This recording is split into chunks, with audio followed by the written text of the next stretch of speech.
এক রাজা তার লোকদের একবার পুকুর বানাতে বললেন।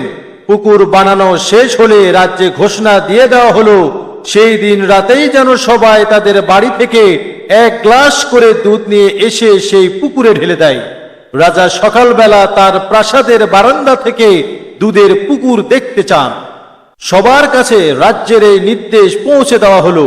এক লোক ভাবল যে সবাই তো গ্লাসে করে দুধ নিয়ে যাবে, সে যদি রাতের অন্ধকারে লুকিয়ে দুধের জায়গায় পুকুরে এক গ্লাস পানি নিয়ে আসে তবে কেউ তা বুঝতে পারবে না। তাই সে সকলের সাথে গিয়ে সবার অলক্ষ্যে এক গ্লাস পানি ঢেলে দিয়ে এলো। সকালবেলা রাজা তার প্রাসাদের বারান্দায় এসে হাহাকার করে উঠল। তার স্বাদের পুকুর শুধু পানি দিয়ে ভর্তি ছিল, সেখানে এক ফোঁটা দুধও ছিল না। আসলে সবাই ভেবেছিল যে আমার আর দুধ নিয়ে যাওয়ার দরকার নেই, অন্যেরা তো পুকুরে দুধ ঢালবেই।